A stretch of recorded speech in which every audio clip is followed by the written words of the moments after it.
अस्सलाम वालेकुम। मेरा नाम है तथीर फातिमा और आज मेरा टॉपिक है अमेज़न की प्रोडक्ट सोर्सिंग कि जब हम एक जो है वो सक्सेसफुल प्रोडक्ट को हंट कर लेते हैं तो उसको सोर्सिंग करने का क्या तरीका होता है। आज मैं ए टू जेड इस बारे में बताऊंगी। सबसे पहले जाके मेरे चैनल को सब्सक्राइब कर लें, बेल आइकन पर क्लिक करना मत भूलिएगा ताकि आगे जाके जो भी मैं वीडियो डालूँ उसकी नोटिफिकेशन आपके पास आ जाए। तो चलें आज का टॉपिक हम शुरू करते हैं। ये कुछ इंपॉर्टेंट टेक्निक्स हैं जो हमें जो है वो प्रोडक्ट सोर्सिंग के हवाले से पता होनी चाहिए। जैसे पहला बात करते हैं प्रोडक्ट नॉलेज। जब आप जो है वो प्रोडक्ट को फाइनलाइज कर लेते हैं, चाहे आप अपने लिए खुद के लिए कर रहे हैं, चाहे आप अपने क्लाइंट के लिए कर रहे हैं, तो आपको उसमें जो है वो क्या चीज़ें देखनी चाहिए। एक कि उसके जो है वो बैड रिव्यूज़ देखने चाहिए, गुड रिव्यूज़ देखने चाहिए। जिस कॉम्पिटिटर को आप टारगेट करते हैं ना, उसके जाके रिव्यूज़ पढ़ें, एक गुड भी बैड भी, दोनों तरह के रिव्यूज़ पढ़ें। फिर आप क्या करें, बैड और गुड रिव्यूज़ में से एडवांटेजेस को अलग कर लें, बैड रिव्यूज़ में से डिसएडवांटेजेस को अलग कर लें। फिर जब आप सप्लायर से कांटेक्ट करें तो मेक श्योर कि जो एडवांटेजेस हैं वो सारे एडवांटेजेस आपके वाले प्रोडक्ट में भी होने चाहिए। और जिस बेसिस के ऊपर आपके कॉम्पिटिटर के कस्टमर्स ने बैड रिव्यूज़ डाले थे, वो सारे डिसएडवांटेजेस आपके प्रोडक्ट में नहीं होने चाहिए। फिर एक और जो बहुत अहम बात है और वो ये कि आपको उस प्रोडक्ट के बारे में कंप्लीट नॉलेज होनी चाहिए। जब भी आप कोई चीज़ बेच रहे होते हैं, आपको उसके बारे में, या अपने क्लाइंट के लिए आप हंट कर रहे हैं, उसी के लिए काम कर रहे हैं, तो उसके बारे में आपको कंप्लीट नॉलेज होनी चाहिए। जैसे मिसाल के तौर पे अगर आपके पास कंप्लीट नॉलेज होगी तो आपको ये भी पता होगा कि इन फ्यूचर आफ्टर बहुत सारी सेल्स जब आने लगेंगी तो आप जो है वो उसके अंदर क्या एड ऑन प्रोडक्ट कर सकेंगे वैल्यू बढ़ाने के लिए, सेल्स को ज़्यादा लेने के लिए। जैसे मिसाल के तौर पे अगर आप एक बेबी फ्रॉक बेच रहा है आपका क्लाइंट, तो उसके साथ आप ऐसा क्या ऐड कर सकते हैं जो बजट के अंदर भी आ जाए, चाहे वो हेड बैंड हो गया, चाहे कुछ भी हो गया। तो इस तरह की चीज़ों को भी देखने के लिए आपके पास अपने प्रोडक्ट की कंप्लीट नॉलेज होनी चाहिए। फिर आप जो है वो 5 से 6 सप्लायर से कांटेक्ट करते हैं, उसमें से 3 सप्लायर्स को फाइनलाइज करते हैं। जब आप 3 बेस्ट सप्लायर्स को फाइनलाइज करते हैं तो उस प्रोडक्ट को जो है अपने कॉम्पिटिटर के डोर स्टेप पे पहुंचाते हैं, या अगर आप खुद एज अ मैन्युफैक्चरर काम कर रहे हैं तो अपने डोर स्टेप पे मंगवाते हैं, उसकी क्वालिटी चेक करने के लिए, डिज़ाइन चेक करने के लिए और मटेरियल चेक करने के लिए सैंपल का। फिर हम बात करते हैं सप्लायर की क्वालिटीज़ और एट्रीब्यूट्स के बारे में। जब आप सप्लायर से कांटेक्ट करते हैं ना, तो सबसे पहले आपको ये दिखाना होता है कि आपके पास ऑलरेडी एक्सपीरियंस हो। ऐसा नहीं शो करना चाहिए कि आपके पास कोई एक्सपीरियंस नहीं हो और आप ये पहला सप्लायर है जिससे कांटेक्ट कर रहे हैं, तो ऐसा नहीं करना चाहिए। दूसरा जो मेन पॉइंट है वो ये कि आपको जो है वो मैन्युफैक्चरर से जो है वो डील करनी चाहिए, कभी भी एजेंट से डील नहीं करनी चाहिए, क्योंकि एजेंट अपना कमीशन बीच में रखता है, तो जो आप सप्लाईज ऑर्डर कर रहे होते हैं वो आपको और ज़्यादा एक्सपेंसिव पड़ जाते हैं। फिर हम बात करते हैं कि बेस्ट सप्लायर को किस तरह से ढूंढा जाए। तो बेस्ट सप्लायर को ढूंढने के लिए आप अपने प्रोडक्ट से रिगार्डिंग उससे जो है वो क्वेश्चनिंग करते हैं। तो पहले जो है वो हम क्या करते हैं, 5 सप्लायर से जो है वो कांटेक्ट करते हैं। जितना अच्छा आपका बजट होगा उतना आप सप्लायर से कांटेक्ट कर सकते हैं, लेकिन जो एवरेज आता है ना, वो 5 सप्लायर से कांटेक्ट करते हैं और उनमें से 3 सप्लायर्स को फाइनलाइज करते हैं। अगर बजट कम है तो 2 सप्लायर्स को भी फाइनलाइज कर सकते हैं, लेकिन एटलीस्ट 2 सप्लायर्स को फाइनलाइज करना चाहिए। फिर आपने जैसे 2 सप्लायर्स को फाइनलाइज किया on the basis of quality, material and design, और फिर आपने अपने क्लाइंट के डोर स्टेप पे पहुंचाया, या अगर आप खुद एज अ मैन्युफैक्चरर काम कर रहे हैं खुद से, तो आपने अपने डोर स्टेप पर उस सैंपल को मंगवाया और फिर on the basis of quality, material and design उन 2 में से किसी एक को फाइनलाइज किया जो कि आपको लगता है कि बेस्ट है और जिसको आपको मार्केट में सेल आउट करना चाहिए। फिर आप क्या देखते हैं, फिर आप जो है वो एक गुड और बैड रिव्यूज़ देखते हैं, उसके हिसाब से भी देखते हैं कि आपका प्रोडक्ट जो है वो मैच हो भी रहा है आपके कॉम्पिटिटर के साथ, उस लेवल पे जा भी रहा है कि आप जो है वो कॉम्पीट कर सकें कि नहीं। क्योंकि जब आप ये सब देखते हैं तो आपकी अमेज़न के ऊपर सेल्स उतनी ही अच्छी आती है। लेकिन अगर आप एज अ वीए काम कर रहे हैं और आपका क्लाइंट कह रहा है कि मुझे जो है वो सैंपल नहीं चाहिए, तो उसको ये बात इन्फॉर्म कर दें कि इस तरह से करेंगे तो फ्यूचर में आपको क्या क्या डिसएडवांटेजेस हो सकते हैं। कि इसके लिए आपको जो है वो, आपकी जो है वो पूरा कॉम्पिटिटर से जो आपका कंपटीशन चल रहा होगा उसमें आप फेल भी हो सकते हैं और इनडायरेक्टली आपकी सेल्स नहीं आएगी, क्योंकि आप एज अ वीए काम कर रहे हैं। आप सिर्फ उसको सजेस्ट ही कर सकते हैं और वो जो है वो फाइनल डिसीजन लेता है हमेशा। लेकिन क्लाइंट के ऊपर ही, वो अपने जो क्लाइंट है ना, उसी के ऊपर ही जो है वो फाइनल डिसीजन को छोड़ना चाहिए। ये मैं भी सजेस्ट कर रही हूँ। सही है कि आप जो है वो खुद से कभी डिसीजन मत लीजिएगा, क्लाइंट को डिसीजन लेने दीजिएगा, सिर्फ अपने आइडियाज़ और सजेशन उनको दीजिएगा। अब हम बात करते हैं कि सप्लायर से हमें कम्युनिकेशन किस तरह का रखना चाहिए। तो ये बात ध्यान में रखिएगा कि जब हम जो है वो सप्लायर से कांटेक्ट करते हैं तो उसको ये बात पता होती है कि अमेज़न के थ्रू जो है वो आधी से ज़्यादा जो है वो वीए ही काम कर रही होती है इन सारी चीज़ों का। तो जब आप जो है वो ऑर्डर कर रहे हो अपने क्लाइंट के लिए, पहले तो आपको क्लाइंट के लिए ऑनेस्ट रहना चाहिए। दूसरी बात, जब आप ऑर्डर कर रहे हो ना अपने सप्लायर से, तो आपको जो है उसके साथ प्रोफेशनली बिहेव करना चाहिए। सही है। अच्छा, अब उनको नहीं ये ज़्यादातर पता होता है कि एज अ वीए जो काम कर रहे हैं ना लोग, वही जो है वो हायर किए जाते हैं प्रोडक्ट सोर्सिंग वगैरह के लिए। तो वो क्या करते हैं, वो आपको जो है वो ऑफर देते हैं। वो कहते हैं कि अगर आप एमओक्यू यानी कि नंबर ऑफ पीसेस अगर जो है वो आप 200 यूनिट्स का ऑर्डर कर रहे हैं, तो वो आपको जो है वो कहते हैं कि 400 या 500 पीसेस करवा दें और इस तरह से प्रमोशन देकर, जबकि इन फ्यूचर आपके क्लाइंट को इस चीज़ से नुकसान हो रहा होता है। अपने क्लाइंट के साथ ऑनेस्ट रहेंगे तो इन फ्यूचर आपका लॉन्ग टर्म उनके साथ जो है वो बना रहेगा काम, कि वो आपको और चीज़ों के लिए भी हायरिंग करते रहेंगे। मेन बात, ये बहुत मेन बात है जो आपको पता होनी चाहिए। अपने फ़ायदे के लिए, वक्ती फ़ायदे के लिए जो है वो आगे के लिए नुकसान मत कीजिएगा। सही है। सबसे पहली बात ये हो गई कि आपको जो है वो ये पता होना चाहिए कि उन लोगों को पता होता है सप्लायर्स को कि एज अ वीए काम कर रहे होते हैं ये लोग, फिर वो जो है वो एमओक्यू बढ़ाने के लिए जो है वो थोड़ी प्रमोशंस वगैरह आपको लगाते हैं, जबकि इन फ्यूचर इससे क्लाइंट को नुकसान हो रहा होता है। फिर जो दूसरी मेन बात है वो ये कि जो आप जब ऑर्डर देते हैं तो आपको जो है वो ये देखना होता है कि सप्लायर जो है वो ट्रेड इंश्योरेंस हो, मतलब सप्लायर को भी देखना होता है कि उसके पास ऐसी क्या क्या चीज़ें हैं जो कि उस बेसिस के ऊपर वो बेस्ट सप्लायर कहलाए। तो इस चीज़ को भी मैं आगे जाके वीडियो में डिस्कस करूँगी, इसको भी पूरा देखिएगा। अच्छा, तो दूसरी बात ये है कि आपको जो है वो अपने इंपॉर्टेंस को देखना होता है। कम्युनिकेशन जो आप कर रहे हैं वो सब अलीबाबा पर ही हो या जिस ऐप के ऊपर कर रहे हैं। वैसे तो Alibaba is the best app for sourcing, website for sourcing, लेकिन अगर आप अलीबाबा से हट के किसी और चीज़ पे करते हैं जैसे वी चैट, व्हाट्सएप, वो आपसे सप्लायर कहता है कि दूसरे प्लेटफॉर्म्स पे आ जाओ, तो देखें इस तरह से क्या होगा, अलीबाबा पर रहेंगे या अपने वेबसाइट किसी भी स्पेसिफिक वेबसाइट पर रहेंगे तो उसके लिए फ्यूचर प्रूफ्स रहते हैं। अदरवाइज जो बाकी कन्वर्सेशन आप किसी और जगह जाके करते हैं और बाद में आपको सामने से सप्लायर जो है वो डॉच करके निकल जाता है, तो आप जो है वो कुछ भी नहीं कर पाते। अगर आप उसी स्पेसिफिक वेबसाइट के ऊपर रहकर जो है वो काम करेंगे तो इन फ्यूचर अगर कोई भी परेशानी होगी तो आप उसको जो है वो उसके ऊपर जो है उसके लिए केस ओपन कर सकते हैं। फिर मैं बात करती हूँ कि अगर आपको सप्लायर बहुत ज़्यादा प्राइस बता रहा है, आपके क्लाइंट का इतना बजट नहीं है, तो उसको किस तरह से नेगोशिएट किया जाए, किस तरह से प्रोफेशनली उससे बात की जाए। तो ये सारी चीज़ें भी जो है वो मैं आज इसी वीडियो में बताऊँगी। अब हम बात करते हैं इनवाइसेस और कुछ इंपॉर्टेंट डॉक्यूमेंटेशन की। जब आपको जो है वो इनवाइस रिसीव्ड होती है तो सप्लायर क्या करता है, सप्लायर ना प्रोडक्ट की प्राइस इंक्रीज करता है। जब आप शुरू से ही प्रोफेशनल और ना बहुत ज़्यादा स्ट्रिक्ट ना बहुत ज़्यादा फ्रेंडली रहेंगे ना, तो वो भी सामने से अपना काम सप्लायर बिल्कुल सही करेगा। तो इन केस अगर आप बहुत ज़्यादा फ्रेंडली रहने लगते हैं तो आगे जाके ये होता है कि आपको इनवाइस रिसीव्ड होती है। इनवाइस रिसीव्ड होने के बाद सप्लायर मोस्टली ये कहते हैं, चाहे आप फ्रेंडली रहें या ना रहें, उनको ये करना होता है, अगर ये वो करें कि वो अपने प्रोडक्ट की प्राइस इंक्रीज कर देते हैं। और अगर उन्होंने अपने प्रोडक्ट की प्राइस इंक्रीज की तो आप स्ट्रेट अवे उनसे ये कह रहे हैं कि I am cancelling order and looking for other one.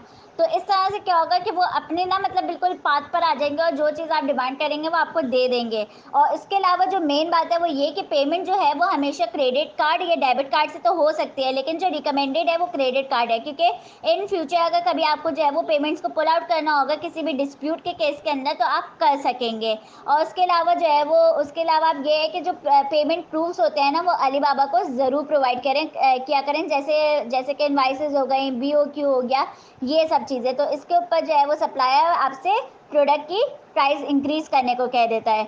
अब हम बात करते हैं टिप्स।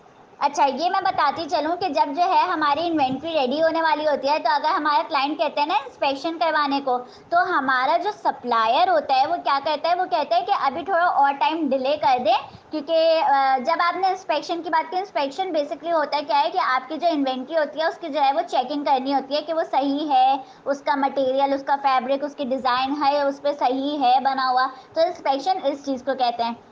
जब हम सप्लायर से कहते हैं ना कि हम जो है वो इंस्पेक्शन करवाएंगे तो वो शिपमेंट की डिलीवरी में और टाइम मांगता है, डिले करने का कहता है। क्यों? अगर जो है उसने सही चीज़ें नहीं की होंगी तो डेफिनेटली वो डिले करने का कहेगा, लेकिन अगर उसने सही 100% चीज़ की होगी तो वो आपको ग्रीन सिग्नल दे देगा इंस्पेक्शन के लिए। अब टिप्स कुछ हैं जो कि इंस्पेक्शन के लिए मैं बताऊंगी, लेकिन उससे पहले मैं आपको इसी वीडियो में ये भी बताऊंगी कि इंस्पेक्शन के लिए कौन कौन सी वेबसाइट्स को देख सकते हैं आप अपने क्लाइंट्स के लिए, या उनको रिकमेंड कर सकते हैं इंस्पेक्शन के लिए ये वेबसाइट्स आपके ज़रिए करवाएं। तो अभी हम जो है वो टिप्स फॉर इन्फेक्शन की बात करते हैं।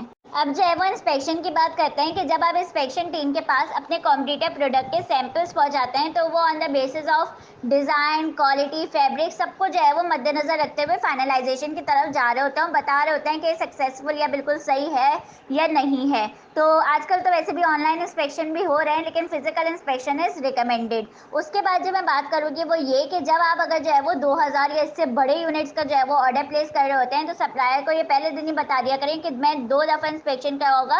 एक तब जब मेरी 80% जो है वो इन्वेंट्री रेडी हो जाएगी, और दूसरा तब जब जो है वो मैं इन्वेंट्री से पिक करने से पहले दूसरा सेकेंड टाइम इंस्पेक्शन करवाऊंगा।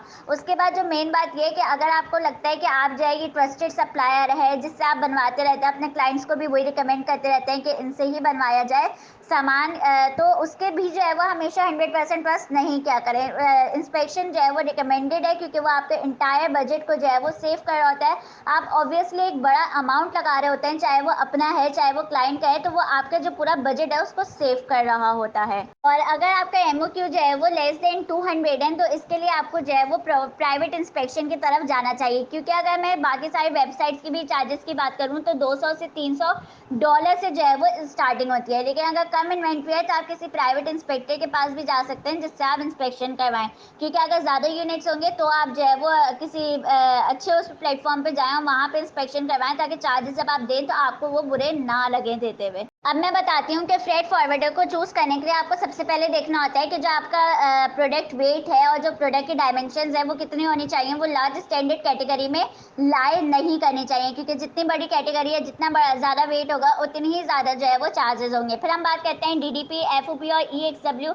ये आगे जाके अभी मैं इसी वीडियो में डिटेल में समझाऊंगी। इसके अलावा जो मैं बात करना चाह रही हूँ वो ये कि जब सप्लायर आपसे जो है वो डिलीवरी के बारे में बात करें तो आपसे उससे ये कहना चाहिए, पहले तो वो ऑप्शन प्राइस को दे देता है, फिर आप उससे जो है वो बेस्ट डिस्काउंटेड रेट्स मांगा करें, फिर कंपेयर किया करें, फिर फाइनलाइज किया करें। तो इस तरह से हम जो है वो आगे बढ़ते हैं। अब अभी तक जो है वो प्रोडक्ट सोर्सिंग का मेनली मतलब तो समझ में आ ही गया होगा, लेकिन मैं जो मेन बात इसमें करना चाह रही हूँ वो मैं प्रोसेस फ्लो की बात करना चाह रही हूँ कि देखें, सबसे पहले आप प्रोडक्ट की सिलेक्शन करते हैं, फिर आप सप्लायर्स को सोर्स करते हैं, फिर आप 5 सप्लायर्स से कांटेक्ट करते हैं, एटलीस्ट 5 सप्लायर से कांटेक्ट करना चाहिए, और फिर आप जो है वो ऑर्डर जो प्लेस करते हैं वो आप 3 सप्लायर से प्लेस करते हैं। ये सब जो है वो on the basis of design, fabric, quality and pricing के ऊपर जो है वो 3 सप्लायर्स को फाइनलाइज किया जा रहा होता है, सिर्फ सैंपल्स मंगाने के लिए, फाइनल ऑर्डर के लिए नहीं। फाइनल तो ऑर्डर सिर्फ एक ही सप्लायर को दिया जाता है।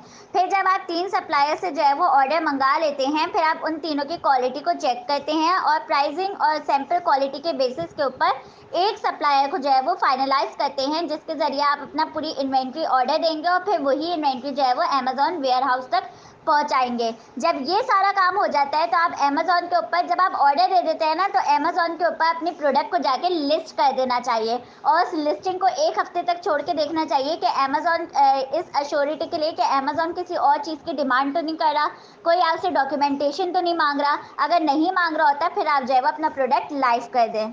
अब ये सारी तो बात हो गई, लेकिन ये कैसे पता चलेगा कि सप्लायर से बात किस तरह से शुरू करनी चाहिए। तो सबसे पहले याद रखिए कि प्रोफेशनल तरीका और प्रोफेशनल अंदाज से ही जो है वो अपनी बात को स्टार्ट करना चाहिए सप्लायर के साथ। जैसे अपना नाम या अपने मैन्युफैक्चरर, अपना क्लाइंट का नाम या अपने ही नाम से जो है वो उसको कांटेक्ट करना चाहिए। हमेशा याद रखें कहीं के भी ईमेल आप इस्तेमाल करें, जैसे अलीबाबा पे भी आप साइन इन करके जो है वो कांटेक्ट करते हैं तो एक प्रोफेशनल ईमेल बना लें। ये नहीं कि सनी और जॉनी और पता नहीं कौन कौन से नाम के पापा की परी, ये सब नाम से नहीं करना चाहिए। एक प्रोफेशनल ईमेल बना लें, उसके ज़रिए आप जो है वो अलीबाबा पे साइन इन करके वहाँ पर कांटेक्ट किया करें सप्लायर से। बिल्कुल इसी तरह से अगर मैं और प्रोफेशनल तरीके में बताऊं तो आपने क्या किया, पहले अपना नाम लिख लिया, फिर एक छोटा सा इंट्रोडक्शन दिया जैसे कि यहाँ टेम्पलेट में दिख रहा है। अगर आप चाहें तो इसको भी कॉपी कर सकते हैं, कोई इसमें मसले वाली बात नहीं है, इसी को भी कॉपी कर लेंगे तो ज़्यादा बेहतर रहेगा। और उसके बाद आप जो है वो अपने सप्लायर से कुछ क्वेश्चंस करते हैं, जैसे कि क्या कस्टम पैकेजिंग आप लोग जो है वो प्रोवाइड करते हैं, कलर लोगों के क्या क्या ऑप्शंस देते हैं, स्टैंडर्ड प्रोडक्शन टाइम क्या है, और फिर प्राइस पर यूनिट। लेकिन ये एमओक्यूज के बेसिस के ऊपर होता है, मिनिमम ऑर्डर क्वांटिटी। जैसे कि 100 से अगर मैं 500 पीसेस के दरमियान ऑर्डर दूं तो आप कितनी पर यूनिट की मुझे प्राइस ऑफर करेंगे, और अगर मैं 500 से लेकर 1000 के दरमियान के पीसेस का ऑर्डर दूं तो कितना ऑफर करेंगे। 1000 से ज़्यादा और 5000 से कम का ऑर्डर दूँ तो आप कितना ऑफ़र करेंगे। इस तरह से सो ऑन हम जो है वो भेज सकते हैं और बेहतर से बेहतर प्राइस को जो है वो सप्लायर से ले सकते हैं। और फिर शिपिंग कॉस्ट को लगाने के लिए आप ये सारी बातें भी उससे पूछ सकते हैं कि एक केस के अंदर या एक पैकेज के अंदर कितने यूजुअली आइटम्स आते हैं, उसकी डायमेंशन, उसके क्यूबिक मीटर्स के अंदर, इंचेस के अंदर, किलोग्राम्स के अंदर। आप सब तरीके से हर तरह से अपने प्रोडक्ट के हवाले से कोई भी सवाल फ्रीली जो है वो सप्लायर से कर सकते हैं। फिर एंड में एक छोटा सा जो है वो क्लोजिंग लाइन लिख दें, I appreciate your time and look forward to hearing from you soon dare so that we can move forward with the next order. इस तरह से जो है वो एक अच्छा रिस्पॉन्स भी आता है, उसके ऊपर एक अच्छा इंप्रेशन भी पड़ता है। तो इस तरह से आप अपने सप्लायर से कॉन्टेक्ट कर सकते हैं। पोटेंशियल सप्लायर को आइडेंटिफाई करने के लिए आपको क्या 3 चीज़ें देखनी पड़ती हैं। पहले तो हमें उसका ट्रेड इंश्योरेंस मार्क देखना पड़ता है। फिर हमें उसका ये देखना पड़ता है कि वो वेरीफाइड सप्लायर है भी कि नहीं। फिर हमें जो है उसका ये देखना पड़ता है कि वो कितने सालों से जो है वो ये सारी सोर्सिंग की फील्ड में है और इसको जो है वो प्रोवाइड कर रहा है। उसकी रेटिंग देखनी पड़ती है, उसके वेब पे जाके उसकी इन्फॉर्मेशन चेकआउट करनी पड़ती है कि हर चीज़ जली हुई है कि नहीं। उसका रिस्पॉन्स रेट चेक करना पड़ता है। मतलब बहुत मेन चीज़ें हैं जो कि अभी आपको मैं प्रैक्टिकली करके दिखाऊंगी तो सामने ही आपको समझ में आ जाएगा कि ये सारी चीज़ें आपको कहाँ से मिलेंगी और किस तरह से देखी जाती हैं। और इसके अलावा सप्लायर आपके हर क्वेश्चन का जवाब दे रहा होता है। जो आप अमेज़न प्रोडक्ट के हवाले से क्वेश्चन करेंगे उन सब की जो है वो क्वायरीज दे रहा होता है।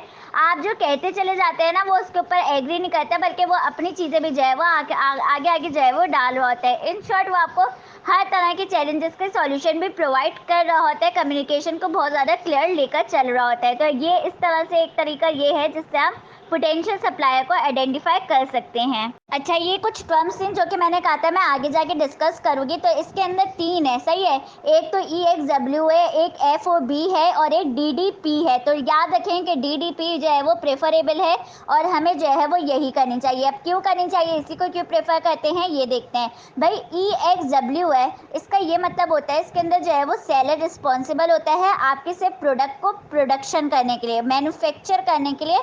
बस सेलर जो है वो इस हद तक रिस्पॉन्सिबल होता है। बाकी आपकी रिस्पॉन्सिबिलिटी होती है कि आप जो है वो शिपिंग से लेके अमेज़ॉन वेयर हाउस तक सामान पहुंचाने की जिम्मेदारी ये आपकी होती है। तो इसको हम जो है वो रिकमेंड नहीं करते हैं। दूसरा जो है, क्योंकि इसके अंदर देखें आप सिर्फ सेलर क्या करेगा, प्रोडक्ट को मैन्युफैक्चर करेगा, बाकी वहाँ से उठाकर अमेज़ॉन के वेयर हाउस तक ले जाने की जिम्मेदारी आपकी है। तो ये वाला हम प्रेफर नहीं करते और रिकमेंड भी नहीं करते।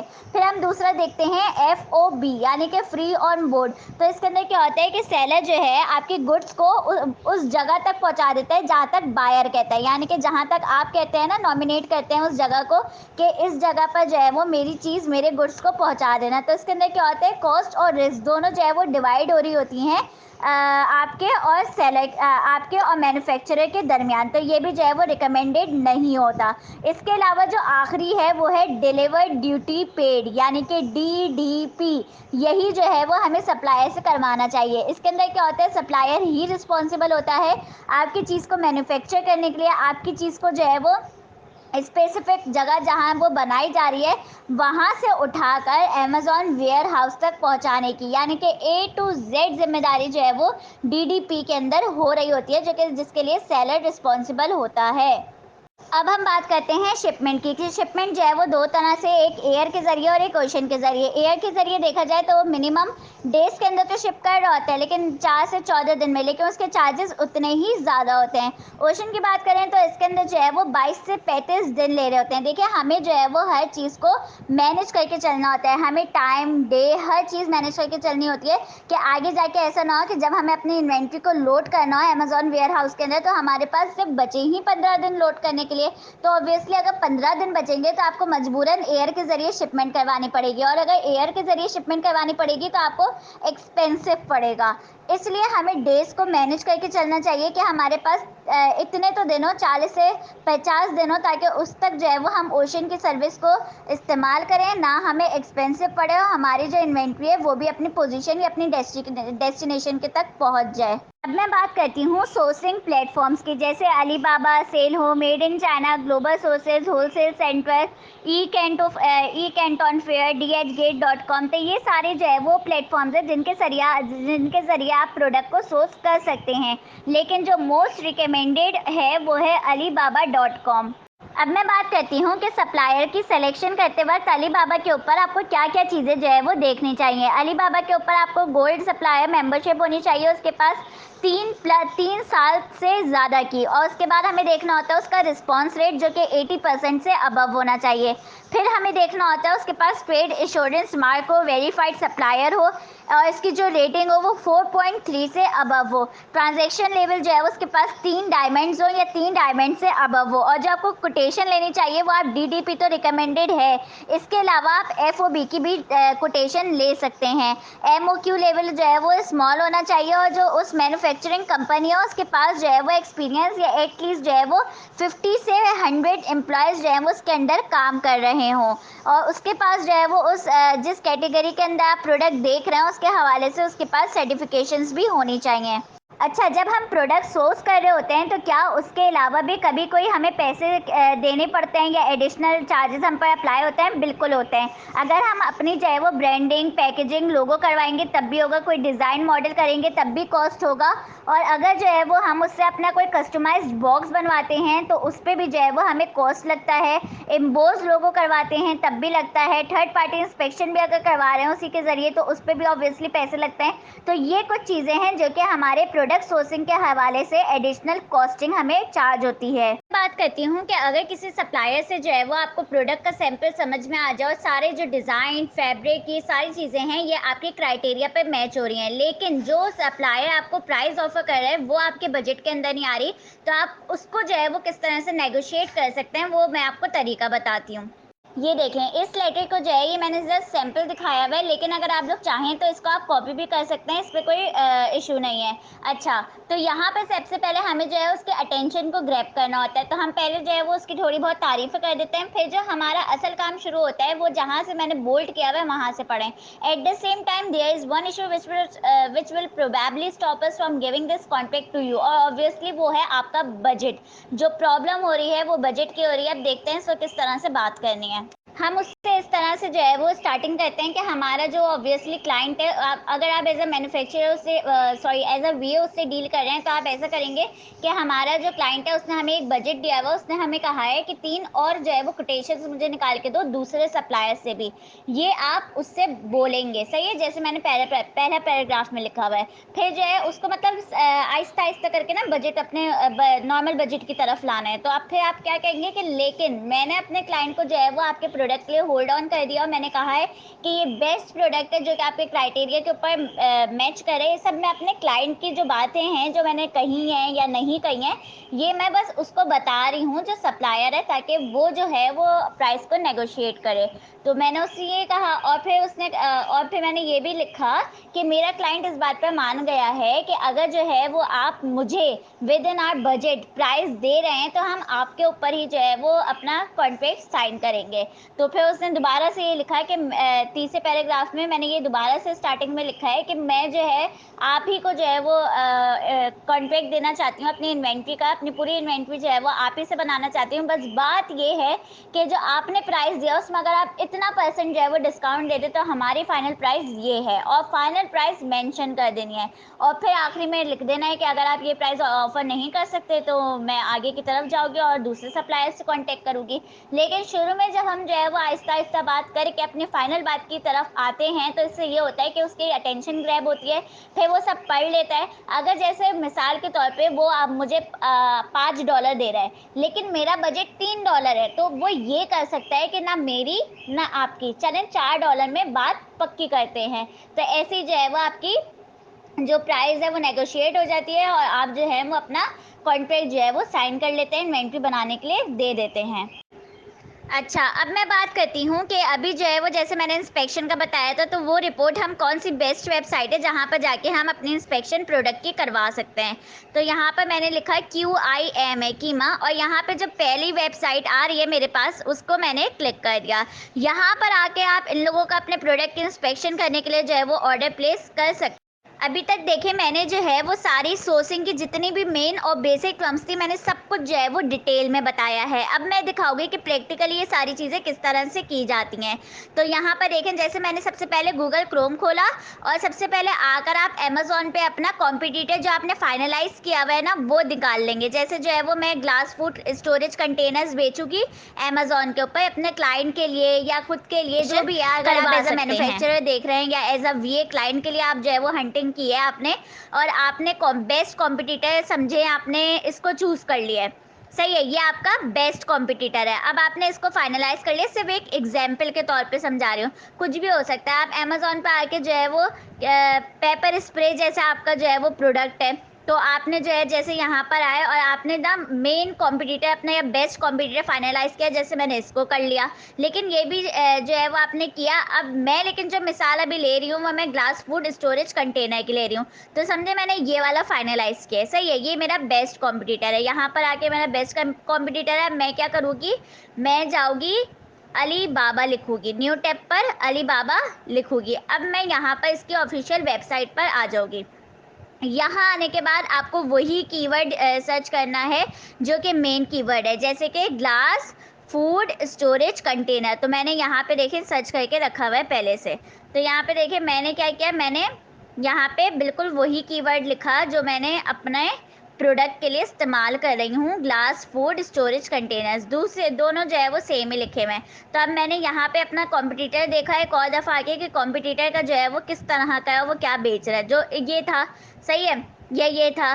तो मैं यहाँ आऊँगी अली बाबा की वेबसाइट पर, और यहाँ पर जो है वो मैं देखूँगी कि कौन सा मुझसे जो है वो मिल रहा है मेरे कॉम्पिटिटर से। तो मुझे लग रहा है कि ये मिल रहा है, लेकिन आपको हर चीज़ देखनी होती है, वो 100% मैच करना चाहिए। तो मुझे लगा कि ये मिल रहा है, मैंने इसको फाइनलाइज कर लिया। अब मैंने इसको फाइनलाइज कर लिया, सही है, लेकिन यहाँ पर जब आप आते हैं ना तो आपको साइन इन करना पड़ता है। तो आप अपना जो है वो कोई भी जीमेल अकाउंट से इसको साइन इन कर सकते हैं, जैसे अभी मैंने अपने ही नाम से तथी से साइन इन किया हुआ है।